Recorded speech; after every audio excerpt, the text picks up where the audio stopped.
So అదే Vijayawada inter చదువుతున్నప్పుడు hostel నుంచి ఆ గోడలు దూకి సినిమాలు చూడటం అన్నీ అన్నీ ఎవ్రీవన్ అందరు అప్పుడు పాస్ ఇష్టమైన అయ్యేది. విలన్ ఎవరైనా ఉండేవారా నాకు చిన్నప్పుడు? నాకు ఎప్పుడు ఫస్ట్ నుంచి కూడా అమరీష్ పురి ఓకే. స్టార్ట్స్ ఫ్రమ్ అమరీష్ పురి గారు, మోహన్ బాబు గారు. ఇంకా అంతకన్నా ట్రూ ట్రూ Yeah. లెజెండ్స్ వాళ్ళు. Yeah, yeah. సో ఇప్పుడు మీరు చాలా మూవీస్ చేస్తున్నారు వివిధ లాంగ్వేజెస్లో కూడా. వాట్ యూ థింక్ హౌ మీకు ఇప్పుడు ఇన్ని లాంగ్వేజెస్లో చేయడం ఎలా అనిపిస్తుంది అండ్ ఈజ్ ఇట్ ఛాలెంజింగ్? సి ఒకటి ఏంటంటే మన తెలుగు వరకు మన భాష మనం కంఫర్టబుల్గా ఉంటాం కాబట్టి ఎక్కడో dialogue and the reaction comes in sync. When you go to other languages డెఫినెట్గా కష్టమే.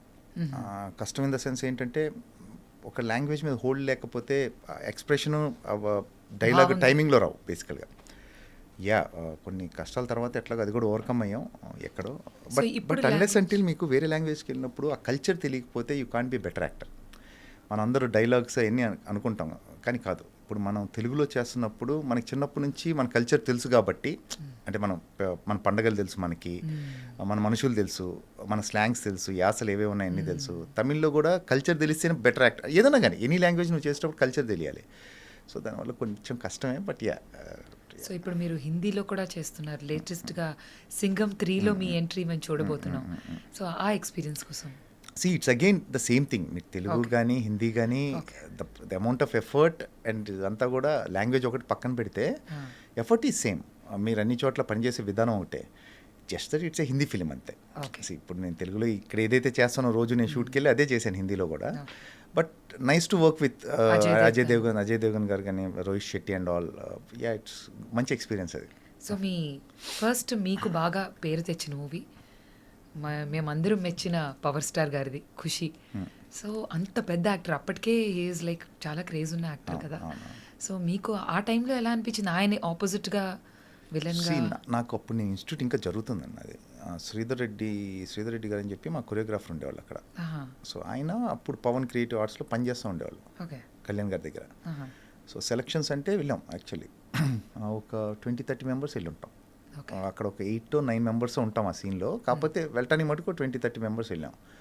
వెళ్తే ఆయన అది కళ్యాణ్ గారు డైరెక్ట్ చేశారు అది. ఆ scene completely directed by Kalyan గారు. పీసీ గారు కెమెరామెన్. అప్పుడు లక్కీ ఎనఫ్ పీసీ గారితో వర్క్ చేయడం ఫస్ట్ ఫిల్మ్. కళ్యాణ్ గారు ఆయన డైరెక్ట్ చేశారు ఆ సీన్ అంతా. అప్పుడు తెలియదండి దాని వాల్యూ.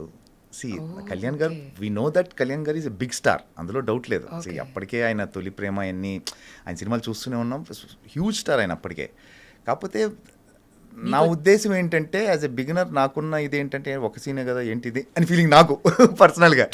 అంటే మిస్కన్సెప్షన్ ఎలా ఉంటుందంటే మనం ఇన్స్టిట్యూట్ చేసాం రాగానే మనం ఏదో పట్టుకెళ్ళి మెయిన్ విలన్ ఇచ్చేయాలి ఇలా ఉంటాయి. అంటే ఆ పర్టికులర్ ఏజ్ దాంట్లో. బట్ దాని వాల్యూ నాకు రిలీజ్ అయినతో తెలిసింది. నేను ఎక్కడో చార్మినార్ దగ్గర ఒక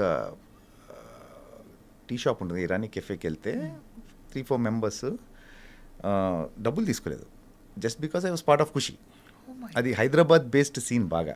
అంటే కండాలా కాయకూరే, గండిపేట్ జాయింగే. సో వెరీ టిపికల్ హైదరాబాద్ దాంట్లో ఉంటుంది, స్లాంగ్లో ఉంటుంది అది. సో ఐ ఫెల్ట్ అంటే ఒక బిజినెస్ చేసే వ్యక్తి డబ్బులు తీసుకోవట్లేదంటే imagine how big star Kalyan garu is. అతను రోజు చేసుకునే వ్యాపారం అది యాక్చువల్లీ. మనీ కూడా తీసుకోలేదు just because I'm part of Khushi. Imagine చేయండి అసలు హౌ బిగ్ ఇట్ ఈస్. నాకంటే దట్స్ వెన్ ఐ రియలైజ్డ్ ఏంటి అంటే రికగ్నిషన్ ఏంటి, ఫస్ట్ టైం గుర్తుపడుతున్నారు. డబ్బులు వదులుకోవడం చాలా పెద్ద విషయం. మీకు అర్థమైందా? ఏదో మీ సినిమాలు బాగా చేస్తారు లేకపోతే మీరు బాగున్నారు ఆ సినిమాలో, అంతవరకు ఓకే. ఒక బిజినెస్ చేసుకునే వ్యక్తి డబ్బులు వదులుకోవడం something big just because I'm part of that film. అంతే కదా, గుర్తుపెట్టారు కాబట్టే. So how old were you అప్పుడు అండి? I was 20 and by then that's it 20-21 probably. So దీనివల్ల నాకు నా లైఫ్ ఇలా డ్రైవ్ అవుతుందని మీకు అసలు no idea.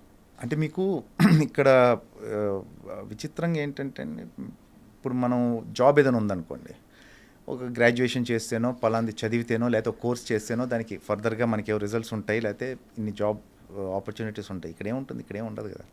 Unless until you don't discover your self. అసలు నీకు టాలెంట్ ఉందా లేదా అని కనుక్కోవాలి ఫస్ట్. నీకు నువ్వు కనుక్కోవాలి. మిగతా సంగతి తర్వాత, మిగతా వేరే వాళ్ళు చూస్తున్నారా లేదా తర్వాత సంగతి. ఎందుకంటే ఎవ్రీవన్ హ్యాస్ దేర్ పనులు ఉంటే ఫస్ట్ నీకు తెలియాలి అసలు నీకు టాలెంట్ ఉందా, నీకు పొటెన్షియల్ ఉందా, నువ్వు రియలైజ్ అవ్వాలి. వన్స్ యూ రియలైజ్ దట్ దాని తర్వాత ఏమవుతుందంటే ఆపర్చునిటీ రావాలి. సరే ఆపర్చునిటీ వచ్చింది అనుకుంటే చేసేసాం మనం, అది డైరెక్టర్ నచ్చాలి, అది ఎడిటింగ్లో ఉండాలి. So it has to come, రావాలి మళ్ళీ. నేను ఒక ఫిలిం చేశాను అప్పట్లో, ఒక రాజు ఒక రాణి అని చెప్పి రవితేజ గారి film. There's one small sequence, bikes ఒకటి ఉంటుంది, యోగి గారు డైరెక్టర్. నేను సత్యం థియేటర్ ఫ్రెండ్స్ని కూడా తీసుకెళ్ళాను. సో సినిమా చూస్తున్నాం, అప్పుడే కొత్త కదా, సో సినిమా చూస్తున్నాం, అందరిని పట్టుకెళ్ళి కూర్చొని నా సీన్ కోసం వెయిట్ చేస్తాను. నెవర్ కేమ్, ఎడిట్లో పోయింది.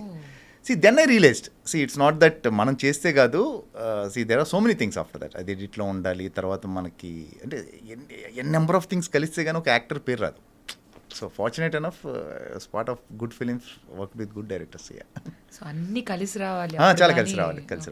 Talent has alternate, talent has option. మీకు టాలెంట్ బోల్డ్ మంది ఉన్నారు, అసలు ఒకళ్ళిద్దరు కాదు. నేను ఎప్పుడైతే keep on telling that talent చాలా ఆప్షన్స్ ఉంటాయి. Your relations, your behaviour, your attitude means a lot, అంతే. Great.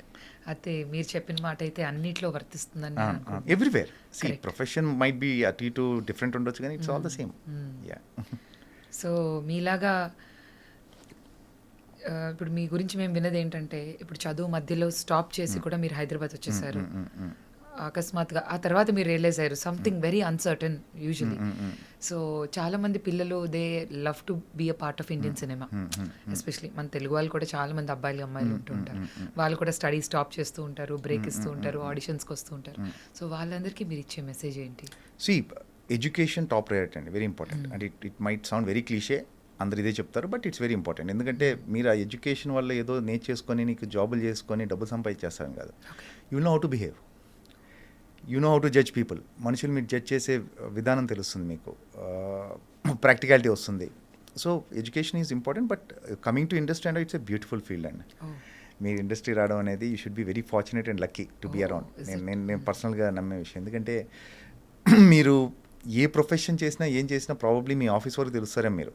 So this is profession which deals with fame. అంటే జనాన్ని మిమ్మల్ని గుర్తుపడతారు పీపుల్. మీకు అంతకనే ఏం కావాలండి, మీకు what else you want. It's a beautiful feel. కాకపోతే ఇట్ హ్యాస్ ఇట్స్, దాని ప్రాబ్లమ్స్ ఉన్నాయి, దాని ప్లస్లు కూడా ఉన్నాయి. But for me personally I started early. నాకు అది హెల్ప్ అయింది. వెన్ ఖుషి ఇన్స్టిట్యూట్ చేసినప్పుడు I was 20, Khushi was when I was 20 years old. So I got time. నాకు ఒక 5-6 ఏళ్ళు అసలు ఇది అర్థం చేసుకోవడానికి ఇండస్ట్రీ ఏంటంటే నాకు టైం దొరికింది. సో బై 26-27 నా విక్రమార్కుడు వచ్చింది. So it took me 6-7 solid years to get Vikramarkudu. So ఏంటంటే టైం ఇస్తే డెఫినెట్గా అవుతుంది. But again depends on your will power, how long నీకు ఎంత కావాలనుకుంటున్నావు, నువ్వు ఎంత ఇదిగా ఈ ప్రొఫెషన్లో ఉండాలనుకుని, ఈ ప్రొఫెషన్ ఇన్ఫ్యాక్ట్. సో దాని మీద డిపెండ్ అయ్యాను. To be around, you should be there. 6 to 7 years నా విక్రమార్కుడు వచ్చింది. సో నేను ఖాళీ చెప్పులేను, అదే చెప్తున్నాను. I was lucky. నేను అంటే మామూలుగా ఆ కష్టాలు ఈ కష్టాలు ఏం లేదండి. I want to be very honest and open. నాకు ఖుషి అయిపోయింది. ఖుషి అవ్వగానే ఒక్కడు వర్షం, వరుసగా నాకు సినిమాలు ఏదోటి అంటే నా రోల్స్ పెద్దగా చిన్న పక్కన పెట్టేస్తే నేను వర్క్ చేస్తూనే ఉన్నాను కంటిన్యూస్గా.